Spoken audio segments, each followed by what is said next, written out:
Vamos lá para a Química Geral, aula 1. A gente vai começar bem, eu diria, do iniciozinho mesmo da Química, mostrando como é que é, na realidade, a Química no curso do professor Pedro Nunes. Bora lá, se liga aí, pega o material, bora lá.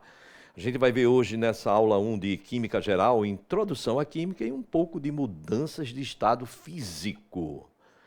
Bom, Química. Ora, o próprio nome já está dizendo. Química é uma ciência experimental. Ela estuda as substâncias e as transformações químicas que vão ocorrer com estas substâncias. Ora, gente, se química é uma ciência experimental, como é que você vai fazer uma aula, você vai dar uma aula de química e não ter um experimento?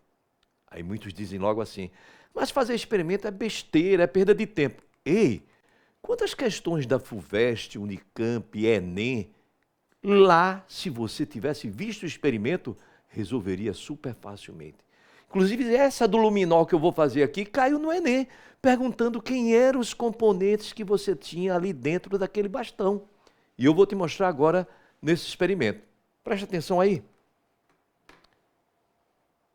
Colocar a bata, não é? Aqui, segurança, tá bem? Vou colocar a bata. Obviamente, hoje é mais a título apenas de curiosidade, tá? Mas vocês vão ver, não é? Todos os porquês. Isso é o mais importante, é o que interessa para os bons vestibulares. São os porquês. Então veja que eu agora, não é, já estou aqui, não é, protegido e aí agora eu vou poder fazer o experimento. O luminol, essa experiência que eu vou fazer, ela contém o luminol, que é uma substância química, num meio básico, que é o hidróxido de sódio, e um oxidante, que é o peróxido de hidrogênio, água oxigenada. Caiu isso no Enem. Meus alunos que tinham visto eu fazer esse experimento e fazer tudo, vibraram porque simplesmente sabiam de tudo. Então, se liga aí, vou fazer esse experimento. Bora lá, apaga a luz aí para a gente ver se isso não é verdade. Vou fazer aqui, ó, bem aqui para você ver direitinho. Observa lá. Olha lá que legal. Olha lá que legal. Uma reação química que produz o quê? Luz. A gente conhece isso na química como quimioluminescência. Experiência aqui, viu? Com Pedro Nunes, tá? Legal, não é não ver a química assim? Pode acender agora. Legal, não é não ver o experimento assim, ó, ao vivo, como se diz, e a cores. Ei, com experimento é muito mais difícil de você esquecer tudo. Então vamos adiante. Bora. Vamos falar de química. Química, a ciência central. Peraí, Pedro, química é a ciência central? É. Por que ela é considerada a ciência central? Observe. Seus conceitos. Deixa eu colocar aqui. Pronto, agora. Seus conceitos, eles na verdade estão no centro de todas as outras ciências. Na física, na nuclear, geologia, ambiental, astronomia, biologia. Então é por isso que ela é classificada como a ciência central. Não sou eu, não é Pedro Nunes que está querendo aqui puxar a sardinha para a minha lata, não. Não é isso, não. Química é a ciência central. Bom, mas aí a gente vai ter que entender o que vem a ser matéria, corpo e objeto. Mas, Pedro, tu acha realmente necessário você ter esses conceitos? Claro, meu amigo. Claro, meu amigo. Ei, se você não sabe esses conceitos básicos, como é que você vai querer crescer na química? Então, vamos lá. Eu vou definir o que é matéria, o que é corpo, o que é objeto. Matéria, gente, é tudo aquilo que tem massa e ocupa um lugar no espaço. É algo muito genérico, é algo muito abrangente. Já o corpo é uma porção limitada da matéria. E se essa porção limitada da matéria, que é o corpo, tiver uma aplicação, uma função, a gente vai chamar de objeto. Observe aqui no slide, observe. Por exemplo, eu tenho a matéria que é o ouro. Posso ter desse ouro uma porção limitada dele. Aí eu passo a chamar de quê? De corpo. E se desse ouro eu consigo fazer, por exemplo, uma aliança, eu tenho o que a gente chama de objeto, porque tem uma função, tem uma aplicação. Então, matéria, corpo e objeto. Eu tenho que saber bem direitinho o que são, não é, todos esses parâmetros, tá bem? Bom, então, dá uma pausa aí e faz essa questão. Já deu tempo, vamos fazer? O ouro é um dos metais que pode ser encontrado em sua forma estável, sem estar oxidado. A seguir, temos algumas amostras desse material e, do jeito que está disposto, podemos afirmar que temos na sequência. E o que danado é ouro nativo, hein, Pedro? Ouro nativo é a matéria. É como você encontra o ouro, às vezes, na natureza. É dessa maneira. Claro, é muito raro você encontrar hoje o ouro dessa maneira. Ei, mas aí você já pode, no garimpo, não é, fazer a utilização de alguns recursos que às vezes poluem a natureza e pegar uma parte desse ouro. Ora, a pepita de ouro, portanto, já é o quê? Um corpo. E se dessa pepita você consegue fazer um corpo que tem uma função, esse corpo aqui agora que tem uma função, que tem uma aplicação, ele passa a ser chamado de objeto. Então, o ouro nativo é a matéria, pepita de ouro é o corpo e a aliança de ouro é o objeto. Qual é a resposta dessa questão, gente? Letra E. Fácil, não é não? Fácil, não é não? Vocês vão ver que com Pedro Nunes é muito fácil a química. Vocês vão detonar em qualquer vestibular, gente. É só se ligar. É só se ligar nas nossas orientações aqui, tá bem? Bom, mas vamos adiante, vamos adiante. Substância pura. Como é que a gente pode definir uma substância pura?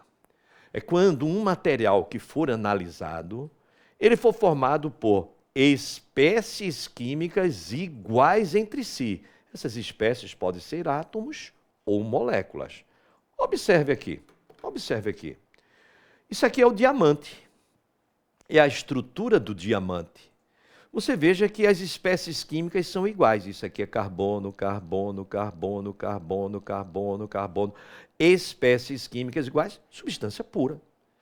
Veja no caso a água. E também é uma substância pura. A espécie química é esse conjunto todo, ó. Então, essa espécie química é igual a essa, é igual a essa, é igual a essa, é igual a essa. Então, se você tem um sistema, tem um material que é formado por espécies químicas iguais entre si, você tem o que a gente conhece por substância pura. Legal? Legal mesmo? Muito bem, vamos adiante. Só que é bom a gente saber que a substância que é pura, ela tem alguns critérios. Eu coloquei aqui esses 3 critérios para a gente entender bem direitinho quando é que uma substância pode ser considerada pura ou não. As substâncias puras, elas não podem ser decompostas em outras substâncias por processos físicos. Por exemplo, a água é uma substância pura. Por fusão, você não consegue transformar a água em outra substância química. Então, ela não pode ser decomposta em outras substâncias por processos físicos. Segundo, apresenta propriedades físicas constantes, por exemplo, temperatura de fusão, temperatura de ebulição, densidade, solubilidade, etc.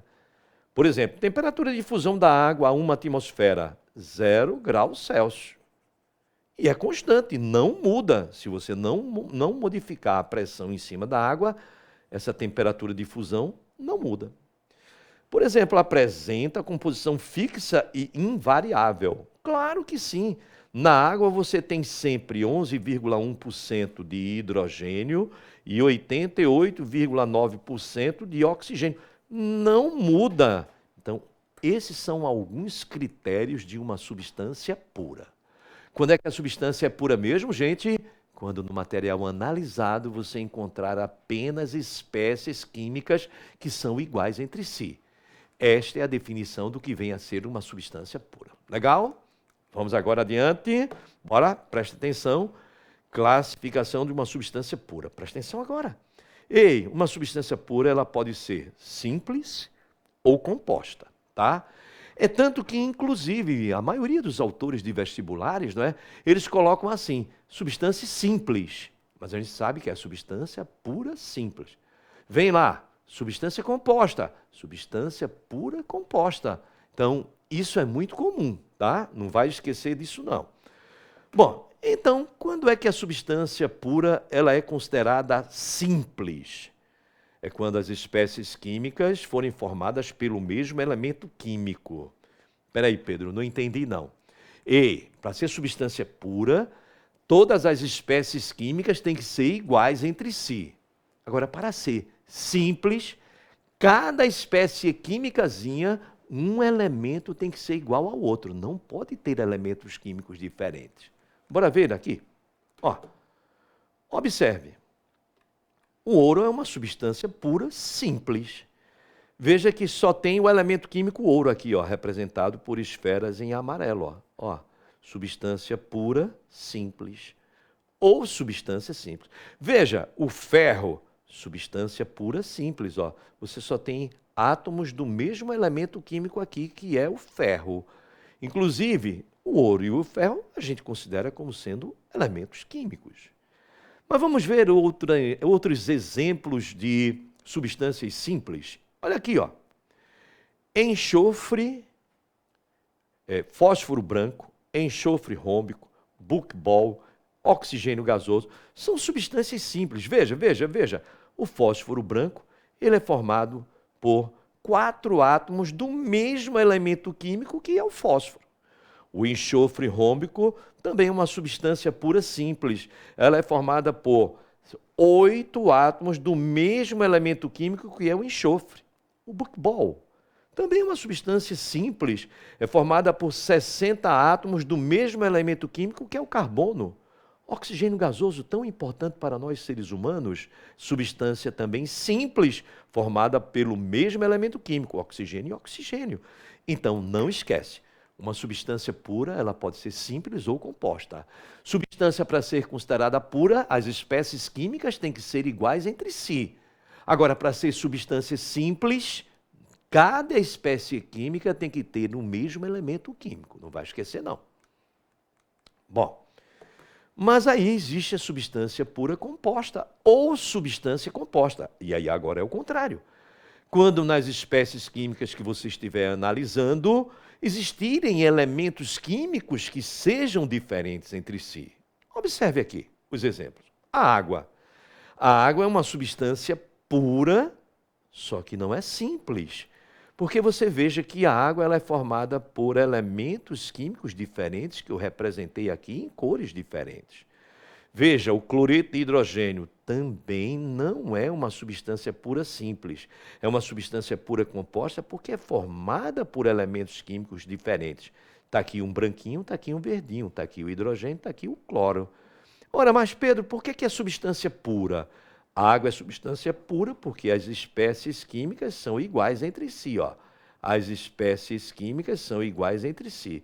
Agora, cada espécie química contém elementos químicos que são diferentes. Olha o cloreto de hidrogênio. Essa espécie química é igual a essa, é igual a essa, igual a essa, igual a essa, igual a essa, igual a essa, igual a essa. Essa aqui é uma substância pura. Mas por que ela é composta? Porque ela é formada por elementos químicos diferentes. Ó. Então, o cloreto de hidrogênio, substância pura, composta, formada por elementos químicos diferentes. Água, substância pura composta, formada por elementos químicos também diferentes. Tá? Então, substâncias puras compostas, as moléculas são iguais, substância pura, mas cada molécula tem elementos químicos diferentes, o que caracteriza ser uma substância pura composta ou simplesmente substância composta. Muito bem. Dá uma pausa e faz esse aí. Já deu tempo, vamos fazer? O ar atmosférico não poluído é um sistema homogêneo. Sistema homogêneo significa dizer que só tem uma única fase. É formado por diversos gases e vapores, como vemos no infográfico abaixo. Está aqui o infográfico. Quanto às substâncias simples, biatômicas e biatômicas, formadas por 2 átomos, estão representadas na tabela a seguir. Ora, eu tenho nitrogênio. Nitrogênio, que existe no ar, é o N2. tá? Eu já sei que é biatômico, formado por dois átomos de elementos químicos iguais. Mas, ó, N2. Oxigênio é O2, também biatômico, formado por dois átomos. Argônio, aí é um gás nobre, é a AR apenas a simbologia. Ela é formada apenas por átomos, é somente um. É monoatômico. E gás carbônico, a fórmula é CO2. É triatômico, é formado por um átomo de carbono e dois átomos de oxigênio. Então, na verdade, biatômico só existem duas substâncias, resposta letra C. Correto? Vamos adiante. E o que é que vem agora a ser uma mistura? E, bora recordar, para ser substância pura, as espécies químicas têm que ser iguais entre si, para ser substância pura. Para ser mistura, já é o contrário. As espécies químicas que você encontrar naquele sistema têm que ser diferentes entre si. Ok? Essa é uma diferença que você não deve esquecer. Bora lá. Então, quando no material analisado você encontrar espécies químicas diferentes entre si. Observe aqui. No leite, nós não temos uma substância pura, nós temos uma mistura. Porque no leite nós temos a água, é uma substância química. Temos açúcar, outra substância química. Fora os outros e muitos outros ingredientes. Então é claro que para ser uma mistura, você tem que ter obrigatoriamente espécies químicas que sejam diferentes entre si. Lembrando, substância pura tem que ter espécies químicas iguais entre si. Substância pura tem que ter espécies químicas iguais entre si. Mistura tem que ter espécies químicas diferentes entre si. Legal mesmo? Bora lá. A mistura, ela pode ser ou homogênea ou heterogênea. Como o nome está dizendo, homogênea, ela é formada por uma única fase. Cuidado que o conceito de homogeneidade, ele é relativo. Não é em relação ao olho nu, é em relação ao microscópio. Então, o sistema homogêneo é um sistema que apresenta uma única fase. Olha o exemplo aqui. Solução de bateria. Só tem uma única fase. Uma solução de bateria, ela é mistura porque tem a espécie química água e tem a espécie química ácido sulfúrico. Ei, então a solução de bateria não pode ser uma substância pura. A solução de bateria tem que ser uma mistura. Por que mesmo? Porque ela é formada por espécies químicas diferentes. Uma das espécies químicas é a água, a outra espécie química é o ácido sulfúrico. É o que a gente chama de mistura. Mas neste caso, apresenta uma única fase. O ácido sulfúrico, depois de dissolvido na água, você não consegue mais observar quem é o ácido e quem é a água. Forma uma única fase, um sistema homogêneo. Solução de bateria.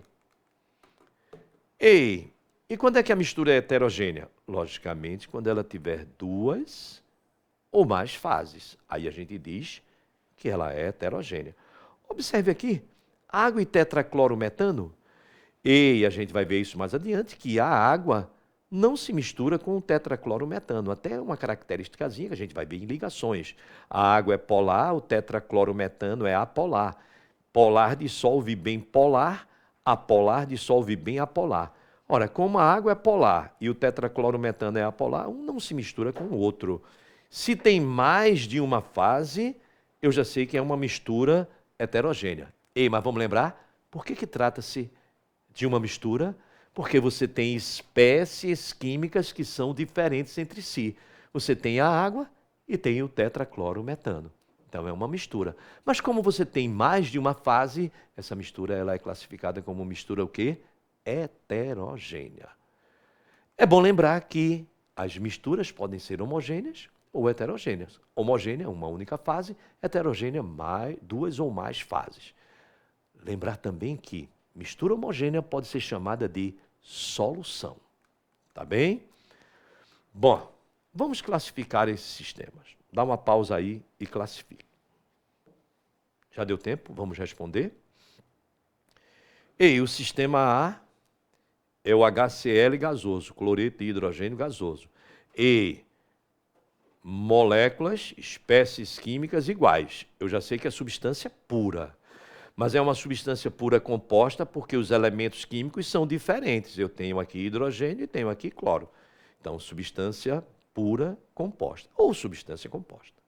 E, B de bola aqui, eu tenho hélio gasoso e tenho nitrogênio gasoso. E não vai esquecer não, não vai esquecer não. Se as espécies químicas são diferentes, eu já tenho ali o quê? Uma mistura. Mas não esquece, mistura de gases ela é homogênea. Então, qual é a resposta? Mistura homogênea. Vamos para C? E eu tenho também uma mistura, porque eu tenho aqui o neônio e aqui eu tenho o quê? O brometo de hidrogênio. Eu tenho neônio e tenho brometo de hidrogênio. Espécies químicas diferentes, eu tenho uma mistura. Ei, mas cuidado, uma parte dessa substância é líquida, a outra parte da outra substância gasosa. Então eu tenho uma mistura em que eu tenho um líquido, eu tenho um líquido e eu tenho um gasoso. Então eu tenho o que a gente chama de mistura o quê?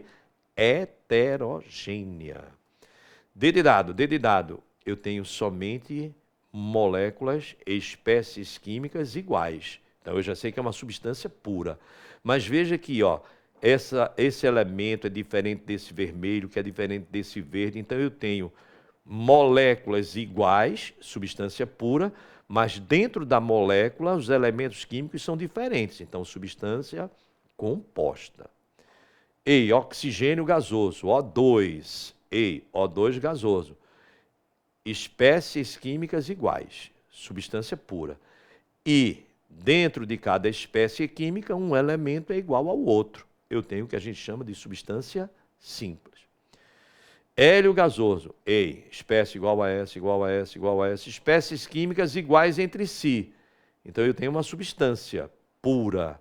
Como, obviamente, é formada por um único elemento químico, e substância pura simples. Posso também chamar de elemento químico. E aqui agora G, HCl, AQ. AQ aqui significa aquoso. Significa dizer que você tem molécula de HCl, está aqui, mas também tem moléculas de quê? De água, espécies químicas diferentes. Então, trata-se de uma mistura. Mas o HCl se dissolve muito bem na água, então forma um sistema homogêneo, é uma mistura homogênea. E ouro. Se aqui só tem espécies químicas iguais entre si, é uma substância pura. E só tem um único elemento químico, então substância pura simples, é um elemento químico também. E água, vapor, esse V aqui significa vapor. Essa espécie química igual a S, igual a S, igual a S, então é substância pura. Mas substância pura é composta por quê? Porque ela é formada por elementos químicos diferentes. Você tem o branquinho e tem o vermelhinho, que são espécies químicas diferentes. Tá bem? Então, substância composta. Vamos fazer essa questão, dá uma pausa aí e responde. Já deu tempo, vamos responder. Complete o diagrama a seguir, identificando corretamente quem são os sistemas formados pelas letras A, B, C e D, respectivamente. Então, matéria, substância pura ou mistura. O A, as espécies químicas são iguais, substância pura, mas é formada pelo mesmo elemento químico, substância pura simples, ou elemento químico. E já o segundo, moléculas, espécies químicas iguais entre si, substância pura. Mas cada molécula tem elementos químicos diferentes, substância pura composta, posso chamar de composto. E já aqui eu tenho espécies químicas diferentes, eu tenho uma mistura. Ela pode ser uma mistura homogênea, porque eu posso ter vapor d'água, por exemplo, misturado com hélio.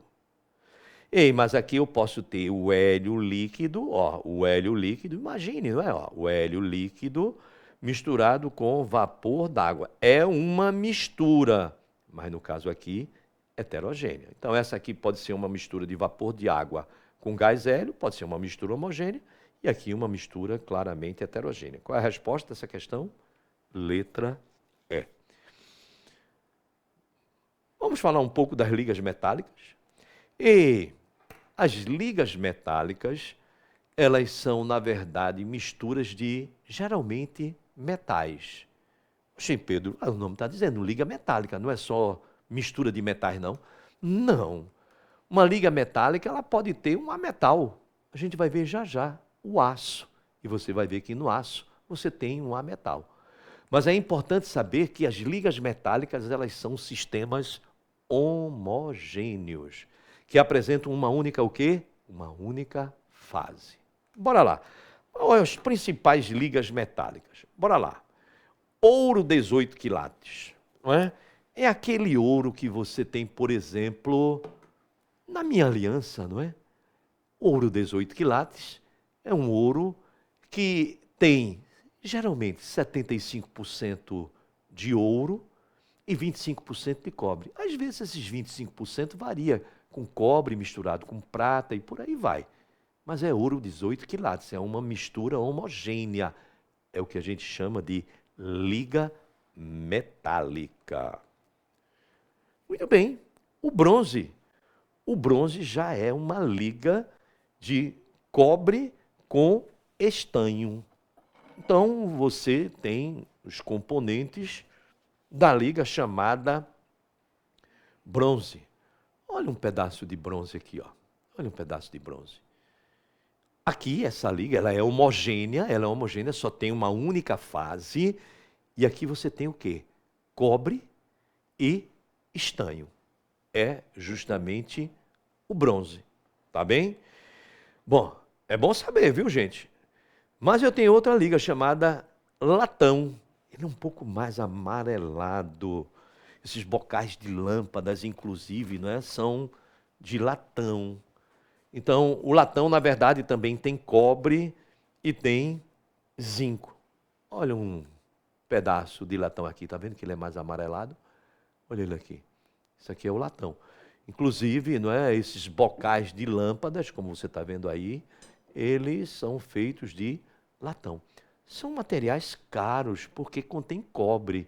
E cobre é um metal que realmente ele é bem carinho, viu? Bem carinho. Amálgama de ouro. É mercúrio mais ouro. Mercúrio mais ouro. Veja, isso aqui ocorre muito onde? Nos garimpos, não é?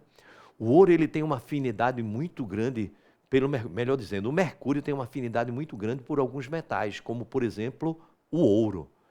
Então, lá no garimpo, grãos de ouro, como é que você consegue puxar aquele grão de ouro que está misturado com areia? Colocando mercúrio líquido.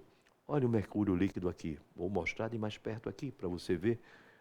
Nas condições do ambiente, ó, nas condições do ambiente, o mercúrio é o único metal que é líquido, ó.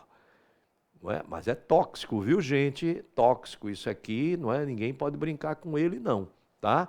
Então, o que é que o garimpo faz? Ele simplesmente coloca esse mercúrio líquido onde tem grãos de ouro e grãos de areia. O mercúrio, ele puxa o ouro e forma essa massa que a gente chama de amálgama. Então, não vai esquecer. Quando se falar amálgama, obrigatoriamente tem que ter quem? O mercúrio. Amálgama de prata, mercúrio mais prata. Amálgama de zinco, mercúrio mais zinco. Amálgama de ouro, mercúrio mais ouro. Amálgama tem sempre o quê? Como componente? O mercúrio. Não é legal, gente, a gente aprender a química assim, com experimento, mostrando esses materiais? Nossa química vai ser assim. Muito bom, muito bom. A gente fixa mais e a aula fica mais leve, fica mais, eu diria, eu quero assistir, porque é interessante. E a gente vai ver cada experimento aqui que vocês vão ver, vocês vão dizer assim, caramba, vale a pena sim a aula de Pedro Nunes. Bora lá. Olha aqui, ó. O ouro sendo consumido pelo mercúrio. Está olhando aí? Isso não é animação, não. Isso aí é o real, gente. O mercúrio está comendo, entre outras palavras, está comendo ouro. É assim mesmo que acontece no garimpo. É assim mesmo que acontece no garimpo. Então, jamais colocar mercúrio na mão. Às vezes, você pega um termômetro antigo, aí quebrou, aí fica aquela bolinha, coloca na mão. Faz isso não. O mercúrio é um metal pesado, ele pode entrar na corrente sanguínea e provocar doenças graves, tá? Então, quebrou o termômetro, é bom até a gente sair de perto, porque aqueles vapores podem ser, obviamente, não é, respirados pela pessoa e eles vão ser acumulados no nosso corpo, tem efeito acumulativo e provocam doenças, tá? Então, não mexe com mercúrio, não, tá bom? O aço, ó, o aço é ferro e carbono. O aço é ferro e carbono. Então, se você olhar direitinho, eu vou te mostrar aqui o aço. Ó, aqui, você tem o aço, uma barra de aço. O que é que você tem aqui? Ferro e carbono. Ferro e carbono. Então, veja aqui, as ligas metálicas não necessariamente tem que ser só de metal, não. E uma das mais importantes é o aço, viu? Ferro mais carbono. Não vai esquecer, não. Tá? Mas existe também aços especiais, como, por exemplo, o aço inox 304. Aí é um aço que já é mais bem trabalhado, é um aço que eu diria é mais caro, é um aço que tem outros elementos químicos que vão mudar suas características. Olha o aço 304 aqui, ó. Olha aqui, ó. Então aqui tem ferro, aqui tem carbono, mas aqui tem cromo, níquel, manganês, enxofre. Esses outros elementos vão fazer com que suas características, né, físicas e até mesmo químicas mudem. Então, isso aqui, não é, são as ligas metálicas, que são sistemas o quê, gente? Homogêneos. Não vai esquecer, não vai esquecer. Bora lá, dá uma pausa e faz esse aí. Já deu tempo? Vamos fazer? O aço é uma liga formada basicamente por ferro e carbono. A inclusão de novos materiais termina por modificar as características do mesmo. Todas as alternativas a seguir estão corretas, exceto, cuidado com esse tipo de questão, então o aço é uma liga metálica formada por ferro e carbono. Então vamos lá. É um sistema homogêneo. Está certo, mas não é a resposta. Ele quer aquilo que é falso. Forma uma estrutura cristalina. Certíssimo, os metais e ligas metálicas formam estruturas cristalinas. Nas condições do ambiente é sólido. Você acabou de ver que o aço é sólido nas condições aqui do ambiente. Está vendo como o experimento é importante? Apresenta alta temperatura de fusão. Verdade, os metais, com exceção do mercúrio, apresentam elevada temperatura de fusão e ebulição. Então, eu já estou vendo que a resposta é a letra E. Não deve conduzir a corrente elétrica por conta do carbono. Ô, gente, isso é falso. Tanto o carbono, ele conduz a corrente elétrica, mesmo não sendo um metal, quanto o próprio ferro. Então, o aço, ele conduz, sim, muito bem a corrente elétrica. Então, a resposta a essa questão, letra E. Legal, não é não? A química dessa maneira, gente? Legal, legal, legal demais. Vamos lá. Estados físicos da matéria. Vamos ver agora? Bora. Preste atenção aqui. Estados físicos da matéria. Hoje a gente conhece três. Tem três. Sólido, líquido e gasoso. Esses são os três mais conhecidos.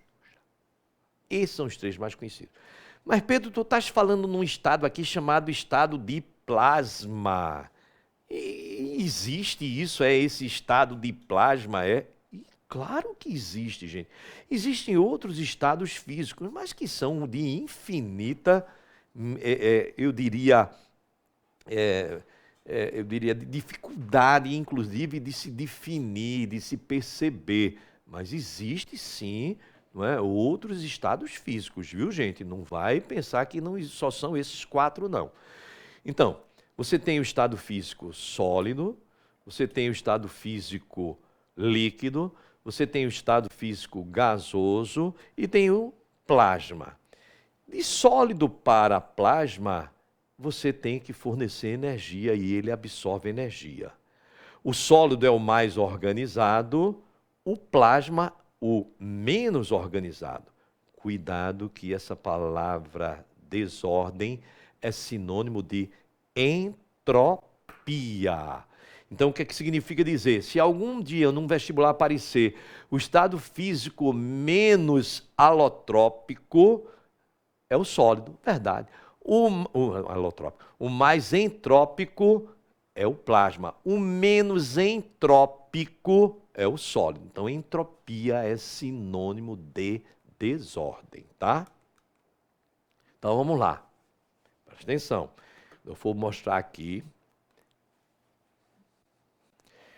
Ok mesmo? Então, 4 estados físicos.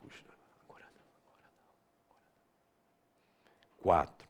Sólido, líquido, gasoso e plasma.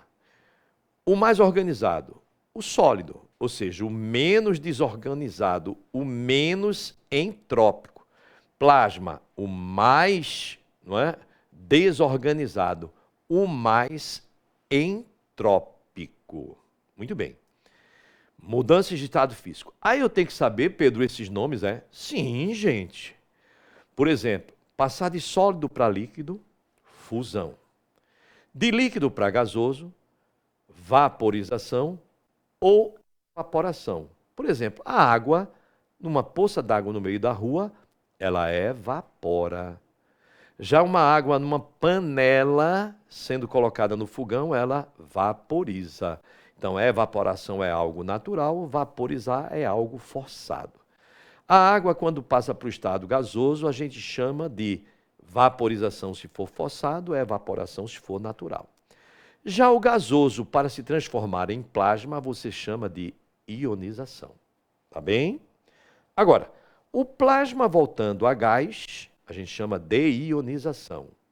O gasoso para líquido pode ser ou condensação ou liquefação.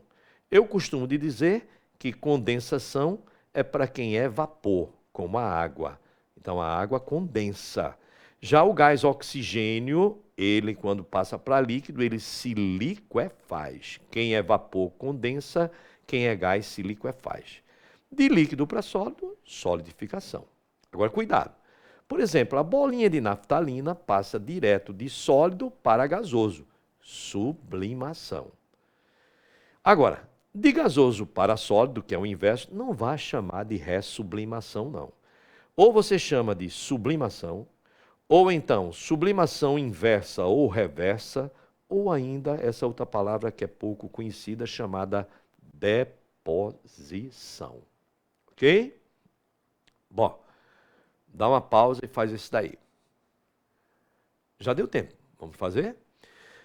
Um dos fatores estudados para o aumento do nível do mar no mundo inteiro é o degelo das calotas polares. O termo degelo pode ser substituído de forma correta por: o que é o degelo das calotas polares? E se liga, é o derretimento das calotas polares. E o derretimento significa o quê? A fusão das calotas polares, do gelo dessas calotas polares. Qual é a resposta, então, dessa questão, gente? Qual é a resposta? Letra A. Letra A. Bora. Dá uma pausa e faz esse aí. Já deu tempo, vamos fazer? A seguir temos um infográfico que nos mostra a substância pura composta, água, representada por moléculas em 3 estados físicos diferentes. As mudanças de estado físico, representadas através das setas, pelas letras A, B, C, D e E, são respectivamente. Ele quer saber cada mudança de estado físico aqui, o que é. Só que antes vamos perceber o seguinte. O estado físico da água mais desorganizado é quem? O gasoso. O mais organizado, quem é? O sólido. Obviamente, o intermediário é o líquido. Legal mesmo? Era assim que você tinha que enxergar esta questão. Então, vamos lá. Bora lá. Você tem sólido, líquido e gasoso. Vamos lá, então. O A, de líquido para gasoso, como é que é mesmo o nome de líquido para gasoso? Vaporização. B de bola. De sólido para líquido, a água consegue fazer o quê? Fusão.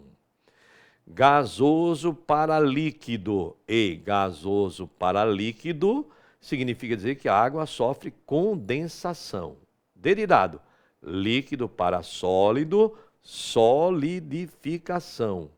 E de gasoso para sólido diretamente, a letra E, sublimação, sublimação inversa ou reversa, ou ainda chamada de deposição. Qual é a resposta? Letra C. Bora lá? Vamos lá? Já deu tempo? Vamos fazer? Um globo de plasma é uma bola de vidro transparente preenchida com uma mistura de gases nobres com um eletrodo de alta voltagem no centro.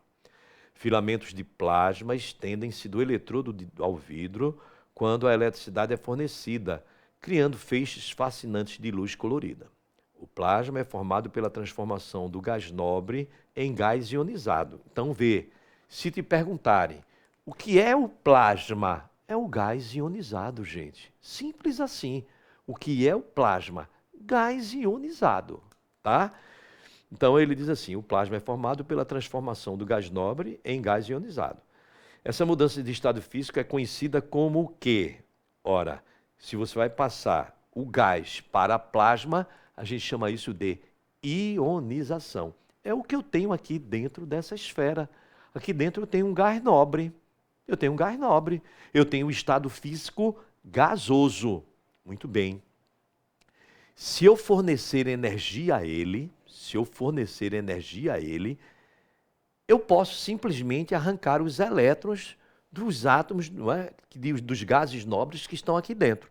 Ou seja, fornecendo energia a ele, no caso a eletricidade, ele vai absorver essa energia para arrancar os elétrons. E aí você vai ter um gás ionizado que a gente chama de quê?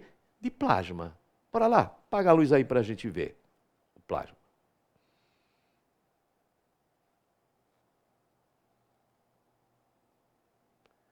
Pronto?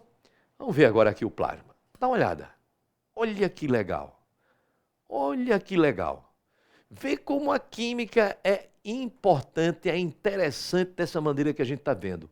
Isso aqui é o gás ionizado, gente. Ali você tem elétrons, aqueles raios ali, você está vendo? São elétrons, ó. Inclusive, se eu colocar a minha mão aqui, ó, você vai ver que ele procura a minha mão, mas nosso amigo Isaac vai te mostrar direitinho por que acontece isso. Observe, observe, ó. Olha lá, ó. Olha lá, não é? Então, o que você tem ali dentro, gente, é gás ionizado. Pode acender, pode acender. Então, o que você tem ali dentro é gás ionizado. Então, gás ionizado é o que mesmo, gente? Gás ionizado é o que mesmo? Plasma. Para eu transformar um gás em plasma, eu forneci energia. Ele, o gás, absorveu. Na hora que eu retirar a energia, ele volta a ser o quê? O gás nobre que você tinha anteriormente. Aí agora é gás. Legal, não é não? A química assim. A química com Pedro Nunes é legal, ela é o tempo todo assim, é uma química contextualizada, é uma química que mostra o porquê das coisas. E isso é fundamental para os melhores vestibulares de qualquer parte desse planeta, gente, tá? Então a resposta dessa questão é o quê? De gás para plasma é uma ionização. Bora, dá uma pausa e faz esse daí. Opa, quase que eu dava a resposta aqui. Bora lá. Já deu tempo, vamos fazer? O dióxido de carbono no estado sólido, conhecido como gelo seco, e nas condições ambientais, passa diretamente do estado, do estado sólido para o gasoso e diretamente do sólido para o gasoso. Geralmente é vendido no formato de pequenos bastões cilíndricos. Essa mudança de estado físico que ocorre com o gelo seco é uma o quê? É uma sublimação. Legal mesmo? Vamos lá, então. Vamos ver alguns gráficos aqui para a gente caracterizar quando é que é um gráfico de uma substância pura, quando é um gráfico de uma mistura. E aí a gente tem que reconhecer, porque essas substâncias aí, não é, que a gente vai mostrar agora para vocês os gráficos, elas têm temperatura de fusão e ebulição que podem ser constantes ou não. E aí está a diferença para você poder classificar em uma ou outra. Bora ver aqui, bora ver. Então, mudanças de estado, os gráficos. Eu posso ter de uma substância pura esse gráfico aqui, ó. Isso aqui é o aquecimento de uma substância pura. Eu tenho sólido, nesse patamar constante aqui, ela está se fundindo, aí eu tenho sólido misturado com líquido, aí depois eu tenho o líquido aquecendo, e aqui eu tenho líquido mais gás, aí aqui eu tenho outra mudança de estado físico, que é a vaporização, que aí a gente tem o que a gente chama de temperatura de ebulição. Então, quando você tiver dois patamares constantes, eu sei que trata-se de uma substância o quê? Pura. A mistura já é diferente, ó. A mistura, as temperaturas de fusão e a de ebulição, pode ver que elas estão variando. Então, toda vez que você tiver um gráfico em que a temperatura de fusão e a temperatura de ebulição forem variáveis, você tem o que a gente chama de mistura. Então, não esquece disso.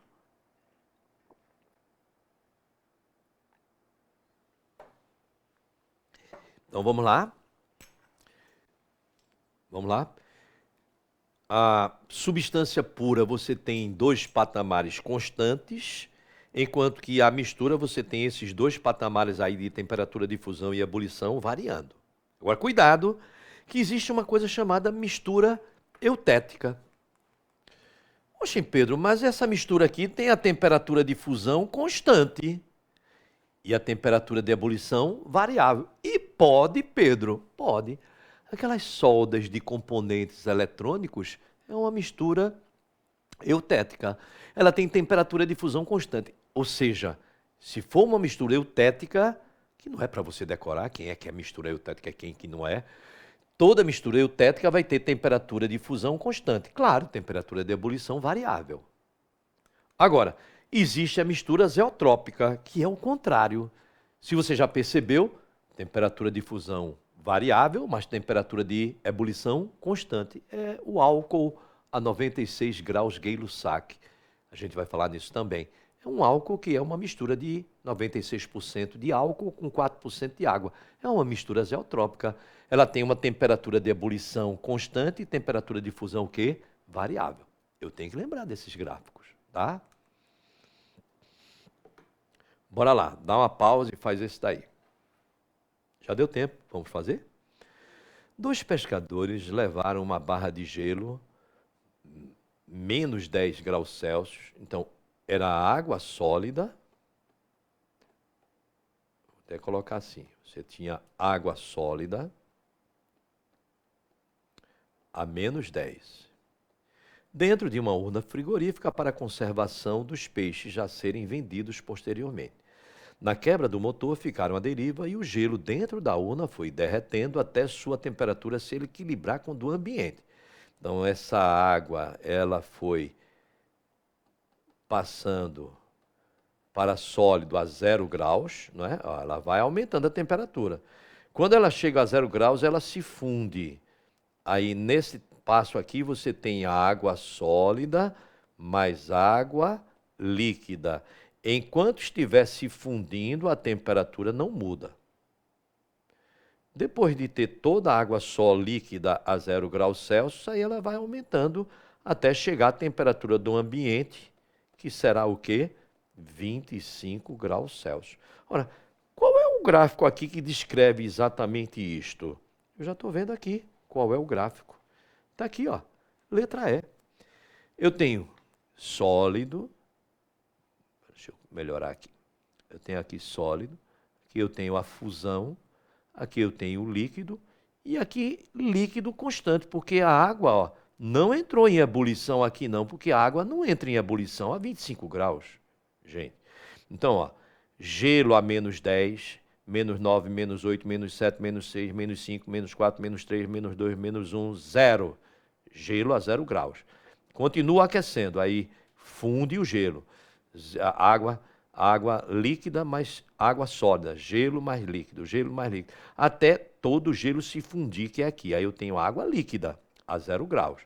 Continua esquentando, porque vai atingir a temperatura do ambiente. Aí 0, 1, 5, 10, 15, 20. Quando chegar a 25 graus, que é a temperatura do ambiente, ela não muda mais.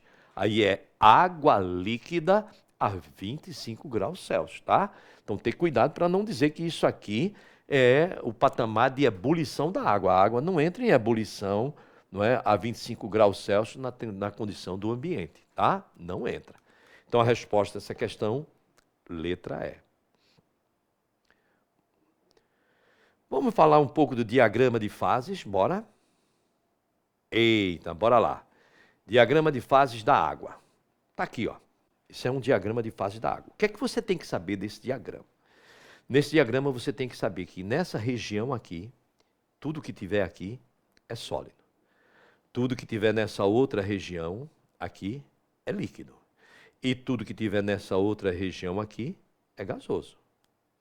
Então tenha cuidado. Por exemplo, um ponto que esteja aqui e você esteja aquecendo, o que está acontecendo com essa substância que está em cima desse ponto se você estiver aquecendo? Ele está passando de sólido para líquido. Ele está se fundindo.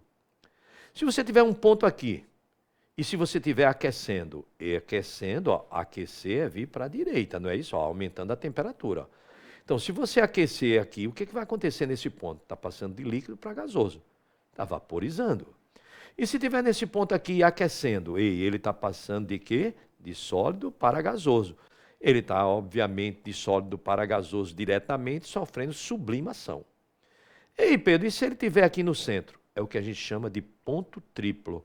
É um ponto de equilíbrio onde existem os estados físicos sólido, líquido e gasoso ao mesmo tempo. Ei, Pedro, e se um ponto estiver aqui? É o que a gente chama de zona crítica. A partir de uma certa temperatura e uma certa pressão, essa zona crítica aqui, você já não sabe mais dizer se a água é líquida, se a água é vapor. É um estado, vamos dizer assim, muito, eu diria, dinâmico e perigoso, né? Até de se trabalhar, tá bem? Esse é o diagrama de fases da água. Veja que é semelhante o do dióxido de carbono. Tudo que tiver nessa região é sólido, tudo que tiver nessa é líquido e tudo que tiver nessa é gasosa. Correto? Então, nós estamos a uma atmosfera. Se você olhar direitinho, neste ponto aqui, você tem a temperatura de sublimação, porque está passando de sólido para gasoso. Por isso que é chamado de gelo seco. Ele está passando direto de sólido para gasoso. Então, a sublimação se dá a menos 78,5 graus Celsius. É tão frio que queima. Por isso que ninguém consegue segurar o quê? O gelo seco. Ok? Ninguém consegue, porque é muito frio. Queima, queima. Bora fazer isso daí? Já deu tempo? Num experimento, o professor Pedro Nunes mostrou aos seus alunos o dióxido de carbono no estado líquido dentro de um recipiente fechado. Ao abrir o recipiente, como num passe de mágica, o dióxido de carbono, que estava líquido, passou rapidamente para o estado sólido. Ou seja, ele está dizendo que passou de líquido para sólido, ó, líquido para sólido. Em qual dos processos representados no diagrama de fase do dióxido de carbono, por 1, 2, 3, 4 ou 5, ocorreu tal fenômeno? Lembre, tudo que tiver aqui é sólido, tudo que tiver aqui é líquido e tudo que tiver aqui é o quê? Gasoso. Não posso esquecer disso. Onde é que está passando de líquido para sólido? O 4, não é não? Está passando de líquido para sólido. Oxente, Pedro, e pode acontecer isso? Pode. A resposta é de dado. Oxente, o gelo seco não é seco porque ele sublima, ele passa diretamente de sólido para gasoso? É verdade. Mas eu vou mostrar um experimento, vou postar para vocês um experimento que eu faço, mostrando o gelo seco se fundindo. Ei, não vai fazer isso em casa não, porque é muito perigoso. Eu sei trabalhar tudo direitinho, com os tubos direitinho, confeccionados só para esse experimento. Não vai fazer isso em casa, não. Mas eu vou mostrar o gelo seco se fundindo. Eu vou mostrar o gelo seco ficando o quê? Molhado. Então, gente, vamos exercitar, porque é importantíssimo, não é, que vocês exercitem. É aí onde a gente vai fixando tudo que a gente tem. Ok, gente? Então, até a próxima aula.